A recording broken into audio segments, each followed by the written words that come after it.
Hey la famille, c'est Dave Debrief. Alors, c'est le Here We Go pour Oriol Romeo. Oui, comme vous le savez tous, Sergio Busquets alors quitté le FC Barcelone pour s'engager à l'Inter Miami.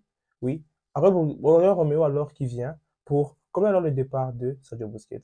Alors, dans cette vidéo, on va essayer un peu de parler de différents aspects qui ont caractérisé alors ce transfert ici pour Oriol Romeo au FC Barcelone, en quittant bien sûr Girona, différents points positifs, différents points négatifs que je trouve mon avis, et surtout en parlant de ce joueur ici, de ses qualités propres à lui, aussi de ses défauts. Est-ce que ça va marcher au FC Barcelone? Est-ce un très bon achat pour le FC Barcelone? On se retrouve dans cette vidéo ici. On va essayer un peu, on va parler un peu en globalité sur Oriol Romeo. Pas Ariol, mais quand même Oriol Romeo.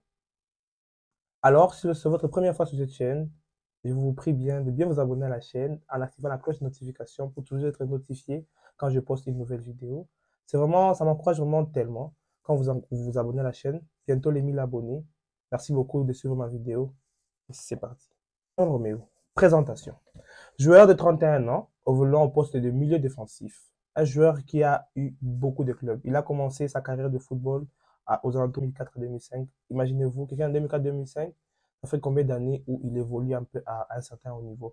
Alors Romeo a alors connu beaucoup de clubs. Si vous ne le savez pas, il signe au FC Barcelone, mais il a été quand même formé au FC Barcelone. Certes, une petite partie à l'Espagnol Barcelone, mais Oriol Romeo a été formé au FC Barcelone. Il a alors joué au U18, U17, U18, U19 du FC Barcelone. Il a même joué au Barça B comme vous connaissez tous, aux alentours de 2011-2012. Alors, Oriol Romeo alors qui signe à Chelsea. Il signe alors à Chelsea. Après avoir signé à Chelsea, il trouve alors un petit prêt qui lui envoie alors à d'autres équipes comme Valence. Après être retourné de prêt, il signe aussi à Stuttgart, Stuttgart en Bundesliga. Après être retourné encore de prêt à Chelsea, Oriol Romeo alors qui signe finalement à Southampton. Southampton, il passe beaucoup de saisons, de 2015-2016 à 2022, où il fait quand même les plaisirs de l'équipe de Premier League qui est Southampton. Alors, après cela, Oriol Romeo alors qu'il signe à Girona. C'est la saison 2022-2023. Il signe à Girona, où il a joué vraiment énormément de matchs pour Girona. Si on essaie un peu de parler de son palmarès à lui, Oriol Romeo n'a pas un palmarès très grand, mais imaginez-vous, Oriol Romeo, il a quand même une Ligue des Champions. Une Ligue des Champions, vous demandez quand il a eu ça, mais quand même, c'est une Ligue des Champions qu'il a eu avec Chelsea en 2012. Oui, après une Ligue des Champions, Oriol Romeo a eu une Liga, mais aussi une FA Cup avec Chelsea, mais aussi, quand même, si vous vous étonnez bien, il a quand même une Super Coupe d'Espagne. Ça se voit quand même que c'est un petit palmarès. Il peut-être n'a pas été vraiment euh, là comme joueur actif, mais il a quand même son palmarès à lui. Une Ligue des Champions dans ton palmarès, beaucoup de joueurs cherchent ça. Vous connaissez tous les joueurs qui n'ont pas ce palmarès-là. Lui, Oriol Romeo, il l'a. Bien sûr, qu'est-ce qu'un peu Oriol Romeo va peut-être apporter à l'équipe du FC Barcelone? Certes, c'est un joueur que certaines personnes ne connaissent même pas, mais c'est quand même un joueur qu'on a quand même vu à certains moments. Moi, bien sûr, je l'apercevais un peu à Southampton, mais aussi à Girona quelques temps quand je jouais contre eux parce que c'était un derby de la Catalogne. Mais quand même, Oriol Romeo qui signe le FC Barcelone, est-ce une bonne affaire? Parlons d'abord de la bonne affaire en quelque sorte. La bonne affaire est que Oriol Romeo est quand même estimé entre 4,5 millions et 5 millions d'euros. Pour moi, personnellement, c'est une très bonne affaire parce que Romeo qui vient avec ce montant-là. Aujourd'hui, on sait bien les marchés des transferts, comment elle est compliquée. Vous avez vu, on avait signé des Tchouaméni à 100 millions d'euros, des Bellingham, c'est très compliqué. Harry Kane, même Mbappé, on parle de 180, 200 millions d'euros. Les marchés de transferts vraiment très, très durs ces temps-ci. C'est pas facile de faire les affaires. Mais signer un défenseur, un milieu défensif, pardon, à ce prix-là, et en renforçant un peu le poste, oui, ça aide vraiment parce que on sait, ce n'est pas un tocard, mais c'est quand même un joueur. Oriol, pas Ariol, parce que cette saison aussi, s'il ne fait pas des bons matchs, moi je vais l'appeler Ariol. En tout cas, vous avez tous suivi les dessins animés Ariol. Ouais. Mais quand même, Oriol Romeo qui vient pour 4,5 à 5 millions d'euros, pour moi c'est une bonne affaire par rapport au marché des transferts. C'est pas un tocard, mais c'est une affaire qui est quand même assez positive parce que on sent un peu qu'il y a il y a une touche du Alemania à l'intérieur. Laurent Rapolta, il fait en tout cas du très bon travail. Et alors, si on se penche un peu sur les différents aspects maintenant de Oriol Romeo. Oriol Romeo, quels sont ses points, quelles sont un peu ses forces à lui? Les qualités de Oriol Romeo. Les premières qualités que j'ai toujours observées chez lui, surtout quand il joue à Southampton, c'est d'abord les duels aériens. Très fort dans les duels aériens, en tout cas, Oriol Romeo, mais aussi il est très dur par rapport sur l'homme. Il est là, il cogne en tout cas. Et c'est pas un défenseur qui est comme vraiment un fumier ou même un boucher, non.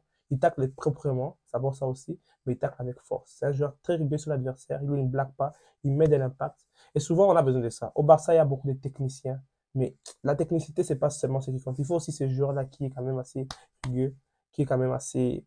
Il a ces trucs-là, en fait, cette carrure de Sergio Ramos. Voilà, ça aide beaucoup dans certains matchs comme des classicos, vous savez tous. Mais aussi très bon dans les interceptions des balles, en tout cas avec lui. Et il y a une chose que j'apprécie vraiment beaucoup, c'est la concentration qu'il met dans les matchs. Parce qu'on le remet où toujours concentré là, toujours apte à être là. Parce qu'être numéro 6, il faut toujours être concentré. Il faut toujours être là pour couper les lignes. Vraiment, c'est ce qui est vraiment nécessaire. Alors, si on voit aussi une dernière qualité que je vais parler chez lui, c'est d'abord sa longévité par rapport au football. Il a commencé depuis 2004, il est encore là aujourd'hui, mais aussi, c'est un joueur qui ne se blesse pas beaucoup. On le remet où cette saison en Liga avec Girona, il a joué 33 matchs sur 35. Imaginez-vous, 33 matchs sur 35. C'est un joueur qui était là à presque tous les matchs. Il a raté que deux petits matchs. Vraiment, ça blesse. Il ne se blesse presque pas. Espérons qu'il ne va pas avoir les demandes de FC Barcelone en termes de blessures. Mais quand même, c'est un joueur qui ne se blesse pas.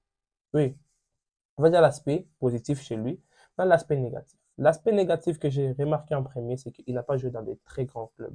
Il était à Chelsea. Chelsea, c'est un grand club, mais il ne jouait presque pas. Paul Romeo n'était vraiment pas là. Après, là, il a joué Stuttgart et tout. C'était ish-ish, mais c'est un joueur qui n'a pas encore connu son prime.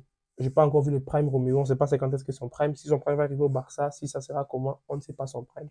Son niveau, il porte à interrogation. On ne sait pas si ça va vraiment marcher parce que c'est vraiment quelque chose de dangereux.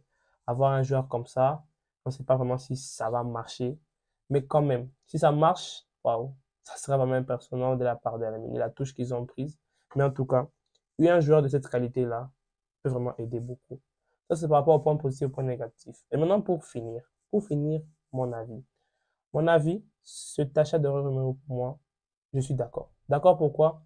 Parce qu'à la fois, on cherche, oui, des joueurs. On cherche, oui, des joueurs de stars mondiales, des Kimmich, des Brozovic. On n'a pas Brozovic qui a signé à Nasser. On a entendu parler des Kimmich. Ça, c'était juste des spéculations, des rumeurs. Mais un joueur comme Oriol Romeu qui vient au FC Barcelone avec son talent, pour moi, ça va. Parce qu'au Barça, on n'a pas besoin qu'il est titulaire. Peut-être qu'il ne vient pas en tant que titulaire, peut-être qu'il vient en tant que remplaçant. Même remplaçant du remplaçant. On a Brozovic, non, pardon, on a Frankie de Jong, on a Gundogan qui sont là au FC Barcelone. Et il vient se compléter à ces milieux de terrain-là, ces milieux défensifs. Peut-être le remplaçant de Frankie de Jong dans des matchs de Liga contre des équipes comme des Getafe, contre des Rayo Vallecano, en Coupe du Roi contre des Alcamarón, je ne sais pas quoi. Ou même, il peut jouer dans des matchs où il faut vraiment de la vivacité, mais aussi quelqu'un qui soit vraiment rigueux sur l'adversaire. Vraiment, Oriol Romeu peut nous aider dans ça. L'impact qu'il va apporter, pour moi, je suis totalement d'accord. Et j'espère qu'il va réussir. J'essaierai là à scripter vraiment tous ces matchs et j'espère que ça va vraiment marcher. Here we go pour Oriol Romeu. Et here we go, donc je suis vraiment content. J'espère que ça va marcher pour lui. Et alors, merci d'avoir suivi cette vidéo. On se retrouve prochainement pour les prochaines vidéos. C'est Mercato, toujours actif. Et alors, ciao la famille.